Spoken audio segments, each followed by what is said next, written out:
সবথেকে বড় সমস্যা, আপনি কোনো দেনায় জড়াতে পারেন, সুদ নিয়ে আপনাকে চালাতে হতে পারে। মে মাসে কি আমি দেনা কাটিয়ে উঠতে পারবো? এমন কিছু কথা আপনাকে বলবো যেটা আপনি আদেও জানেন না কেন আপনার এই সময়টা খারাপ হলো।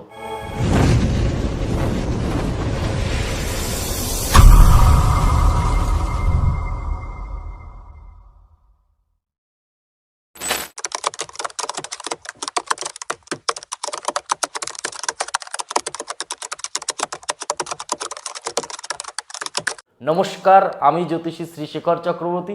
আপনি যদি মকর রাশির জাতক জাতিকা হন, আগেই বলি 2026 সাল রবির বছর। আপনার রাশির মালিক শনি, শনির সাথে রবির কিন্তু শত্রুতার সম্পর্ক, যতই বাবার ছেলে হোক না কেন। তবে কিছু বিষয় না বললে নয়, মকর রাশির মানুষের সবথেকে বেশি ফেব্রুয়ারি, মার্চ আর এপ্রিল, এই তিনটে মাস, জানুয়ারি তাও মোটামুটি, ফেব্রুয়ারির পর থেকে বিভিন্ন রকম মানুষের সাথে অশান্তি, ঝুট ঝামেলা, 10টা পয়সার জন্য না অনেকের কাছে চাইতে হবে। সব থেকে বড় সমস্যা, আপনি কোনো দেনায় জড়াতে পারেন, আপনাকে লোন নিতে হতে পারে, সুদ নিয়ে আপনাকে চালাতে হতে পারে, অনেক রকম প্রবলেম। তাহলে এই 3 মাস এত প্রবলেম, তাহলে সামনের মে মাস কেমন যাবে? মে মাসে কি আমি দেনা কাটিয়ে উঠতে পারবো? মকর কি কোনো ভালো পথ মে মাসে পাবে? মকর রাশির কি সম্পর্ক মধুরতা হবে? বিজনেস কি আবার ভালো জায়গায় দাঁড়াবে? কেন এই 3 মাস খারাপ গেল, কি করে মে মাস ভালো হবে, A to Z প্রতিকার সহ বলবো। ভিডিওটা লাস্ট পর্যন্ত দেখুন। আপনাকে দেবো আমি ইনফরমেশান, মকর রাশির এমন কিছু কথা আপনাকে বলবো যেটা আপনি আদেও জানেন না কেন আপনার এই সময়টা খারাপ হলো। শাস্ত্র বলে শনি আপনার রাশির মালিক, শনি কর্মফলের দেবতা, ধর্মযুক্ত কর্ম। সবার প্রথম মকর রাশির শিক্ষা নিয়ে আলোচনা করব। আপনি এই সময় নতুন কিছু শিখতে পারবেন, আর আপনাকে এই সময় শিখতে হবেও।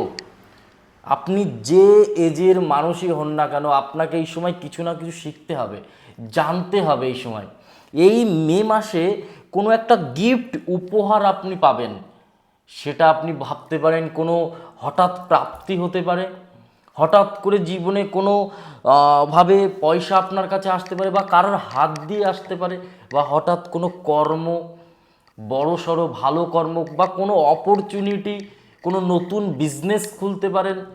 অনেক কিছু কিন্তু মে মাসে শুরু দেবে, তবে জুন থেকে দেবে ভালো সময়। তবে হ্যাঁ, মে মাস যে খারাপ তা না। 10ই মে এখানে কিন্তু একটা বড় পরিবর্তন আপনার জন্য। 10ই মে মঙ্গল কোথায়? মঙ্গল যখনই 11 তারিখ আপনার মেষ রাশিতে প্রবেশ করবে, তাহলে কি হচ্ছে? চতুর্থ ঘর, 1 2 3 4, 4th হাউসে, আপনার চতুর্থ ঘর থেকে আমরা বাড়ি দেখি। আপনার বাড়ির স্বপ্ন, যে আপনি জমি কিনে, মঙ্গল ভূমিকারক গ্রহ, ভূমি দেখে মঙ্গল, ওখানে কিন্তু নিজের ঘর, কিন্তু এটা তুঙ্গ ফল দেবে, উচ্চস্থ ফল। তার মানে কি, চতুর্থ ঘর থেকে আমরা কি দেখি? বাড়ি দেখি। বাড়ির যে কোনো সমস্যা, সেটা সম্পর্ক, দাম্পত্য জীবন, মানসিক অশান্তি, যে কোনো কারণে যদি আপনার বাড়িতে ভালো না লাগে, বা আপনি কোনো নতুন বাড়ি কিনবেন ভাবছিলেন, সেটাও কিনতে পারবেন। কি করে কিনতে পারবেন? কারণ মঙ্গল ভূমি।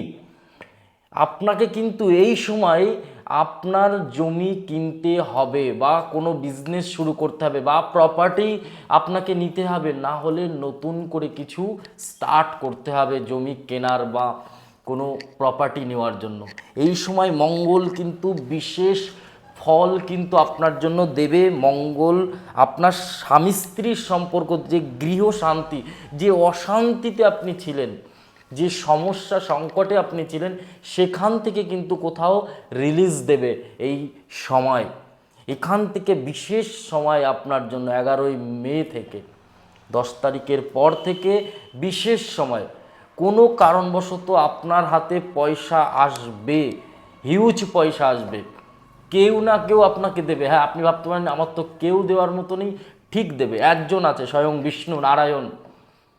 আপনাকে ঠাকুরকে ভক্তি করতে হবে, ঠাকুরকে বিশ্বাস করতে হবে, শনি ঠাকুরকে পুজো করতে হবে, গ্রহরাজের পুজো করতে হবে আপনাকে, শনি মন্দিরে গিয়ে একটুখানি পুজো দিয়ে আসতে হবে, যা ভালো লাগে, কোনো বিশেষ কিছু নয় যে এইটাই দিতে হবে, এর কোনো মানে নেই। যে কোনো 5টা ফল পারলে 5টা ফল দিয়ে আসুন। যদি না পারেন শনি মন্দির পর্যন্ত যেতে, কর্মফল দেখে শনিদেব, তাহলে ওই 5টা ফল কোনো একটা অসুস্থ ব্যক্তিকে দান করুন, গিফট। আমরা কেউ নই দেওয়ার মালিক, দেওয়ার মালিক একজনই, সে হচ্ছে স্বয়ং ভগবান নারায়ণ, বিষ্ণু, শনিদেব, মা কালী, মহাদেব, দেবাদিদেব মহাদেব। আপনাকে শুধু একজনের ডেলিভারি বয়, আপনাকে শুধু ডেলিভারি করে দিতে হবে। তো সেই জন্য বলবো, মকর রাশি কিন্তু আপনি কখনো মিলিয়ে দেখবেন, আমি কথাগুলো যেগুলো বলছি আপনি একটু মিলিয়ে দেখবেন, কখনো মকর রাশির জাতক জাতিকারা সহজে কিছু পায় না। যদি পায় সেটা মকর রাশি না, তাহলে কারণ মকর রাশির মানুষ হবেন, আর সেটাকে, আর আপনি যেটা চাইবেন, যেটা ভাববেন সেটাই হবে আপনার সাথে, কিন্তু সেটা ঘুরে হবে, সহজে হবে না। এখানে দাঁড়িয়ে মকরের ঘরে যখন 4th হাউসে মঙ্গল রয়েছে, খুব ভালো ফল দেবে। প্লাস মে মাসে রবি বুধ বুধাদিত্য যোগ, কোথায়? সেও 4 নম্বর ঘরে গিয়ে, গৃহে নতুন কোনো গিফট আসবে, গৃহে নতুন কোনো আসবাবপত্র বলতে পারেন, কোনো সোনা দানা বলতে পারেন, কোনো রূপো বলতে পারেন, বা স্বয়ং ভগবান আপনার গৃহে আসবে। এই সময় পারলে একটুখানি কাউকে না কাউকে খেতে দিন, মাঝে মধ্যে নিমন্ত্রণ করুন লোককে, দান করুন, খুব বেশি করে দান করুন, দেখবেন আপনার সাথে খুব ভালো হবে, মঙ্গল হবে।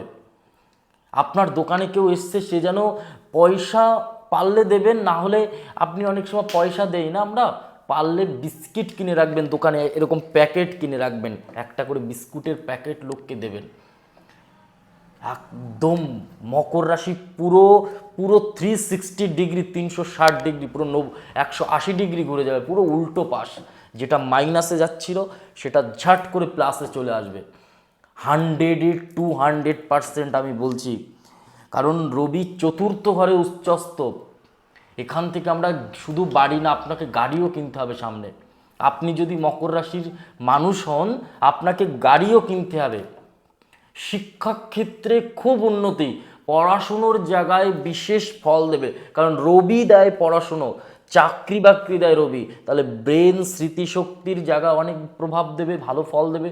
আপনার সন্তান যদি মকর রাশির হয়, বা আপনি যদি মকর রাশির হন যে পড়াশুনো করছেন, কোনো দেখবেন আপনার জন্য কিন্তু খুব ভালো প্রভাব পড়বে এই সময়। আমি বলছি, মিলিয়ে দেখবেন আমার কথাগুলো, পড়াশুনোর ক্ষেত্রে আপনার জন্য খুব পজিটিভ। এরপর আলোচনা করব বুধকে নিয়ে, বিজনেস। কেউ খেটে বড়লোক হয় না, ওখানে খাটিয়ে বড়লোক হতে হবে আপনাকে।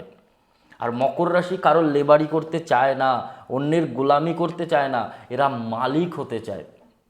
মকর রাশির জাতক জাতিকারা মালিক। সে কোনো একটা জায়গায় যদি মাঠে, কথার কথা বলছি, একটা লেবার, সেই লেবারের 10 জনের মধ্যে সে মাতব্বর। এটা কিন্তু মকর রাশির বিশেষ প্রধান। যারা বিদেশে আছে মকর রাশি, আপনি যে কোনো কান্ট্রিতে থাকতে পারেন, যে কোনো কান্ট্রিতে, আপনার জন্য বলছি মে মাসের থেকে আপনার জীবনের পরিবর্তন শুরু হবে। মে মাসের 10 তারিখের পর থেকে স্টার্ট নাও। আপনাকে উন্নতি ফেস করতে হবে, আপনার জীবনে নতুন পদক্ষেপ নিতে হবে, প্রমোশন দেবে। যারা দেশের মধ্যে আছেন, বিভিন্ন রকম কর্মের সাথে যুক্ত, সরকারি চাকরির সাথে যুক্ত, সরকারি চাকরি বৃহস্পতি স্ট্রং হবে 2 তারিখ থেকে জুন, ওখান থেকে কিন্তু মের পর থেকে, হ্যাঁ রবিও বুধ বুধাদিত্য যোগ হলে সরকারি চাকরি হয়। 4th ঘরে বাড়ির কোনো না কোনো ব্যক্তির সাহায্যে আপনি কিন্তু এই সময় উন্নতি করতে পারবেন। গৃহের স্ত্রী হতে পারে, মা বাবা হতে পারে, ভাই বোন হতে পারে, যে কেউর কিন্তু আপনি ভালো ফল কিন্তু পাবেন, কারণ না কারোর হেল্প কিন্তু আপনাকে নিতে হবে এই সময়। এই সময় রবি বুধ মঙ্গল শুক্র দেবে সন্তান। আপনি ভাবছিলেন এই মে মাসে দেখবেন আপনার, যারা মকর রাশির মানুষ যদি বেবি নেওয়া নিয়ে চিন্তা ভাবনা থাকে, বেবি বর্ন হওয়ার বিশেষ যোগ দেখতে পাচ্ছি, মে জুন মাসের মধ্যে আপনাকে কিন্তু এই দিকটাকেও খেয়াল রাখতে হবে, কারণ শুক্র নিজের ঘরে, পঞ্চম ঘরে, সন্তানের ঘরে। এরপর আলোচনা করব রাহু কেতুকে নিয়ে। রাহু আপনাকে রাহু আপনাকে কিন্তু এই সময় হঠাৎ প্রাপ্তি দেবে, কিন্তু কেতু দেবে শত্রু, কিচ্ছু করতে পারবে না। কিন্তু মহিলা থেকে সাবধান, বা কোনো অন্য মানুষ থেকে সাবধান। আপনাকে কিন্তু ফাঁসার যোগ দেখতে পাচ্ছি আমি। আপনাকে কিন্তু কোনো নেগেটিভ জায়গায় আটকানোর যোগ দেখতে পাচ্ছি। কোনো লস শিকার আপনাকে করতে হতে পারে, কোনো জায়গায় কিন্তু আপনাকে প্রবলেমে ফেস করতে হতে পারে, কোনো জরিমানা আপনাকে দিতে হতে পারে। খুব গুরুত্বপূর্ণ কথা বলছি কিন্তু এই সময় মে মাস। জুন মাস থেকে আবার ভালো, কিন্তু রাহুর কিছু প্রভাবের ফলে কিছু হঠাৎ পয়সা আসবে, কিন্তু ব্যয় হবে, দেনাও হতে হবে। শনি মীন রাশির ঘরে, শনি মঙ্গল বিষাক্ত যোগ।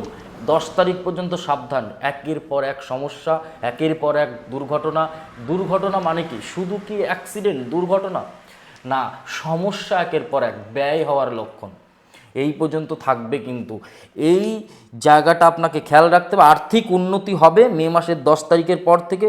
সম্পর্ক, যারা রিলেশনশিপে আছে, সিঙ্গেল আছে, তাদের জন্য খুব ভালো একটা সময় আমি বলছি। মকর রাশির আপনার লাইফে নতুন মানুষ আসার বিশেষ যোগ, বা যে মানুষটা ছেড়ে গেছিল, যে মানুষটা আপনাকে ভাবতোই না আপনাকে নিয়ে, সেই মানুষটাও কোথাও ফোন করবে, মেসেজ করবে বা মিসড কল করবে, একটা যোগ কিন্তু এই সময় দেখতে পাচ্ছি। শত্রু কিছু করতে পারবে না। দাম্পত্য জীবন তো খুবই ভালো জায়গায় পৌঁছানোর কথা বলছে, আর ব্যবসা কর্মেও খুব উন্নতি। এই ছিল 2026-এর মে মাসের সম্পূর্ণ মাসিক রাশিফল। ভিডিওটা ভালো লাগলে অবশ্যই লাইক, কমেন্ট আর একটু শেয়ার করে দেবেন। আমাদের ইউটিউব চ্যানেল অ্যাস্ট্রো উইথ শেখরে নজর রাখুন, আরও অনেক ভালো ভালো ভিডিও কিন্তু আপনারা দেখতে পাবেন। নমস্কার, সবাই ভালো থাকুন, সুস্থ থাকুন। জয় মা কালী, জয় বাবা লোকনাথ।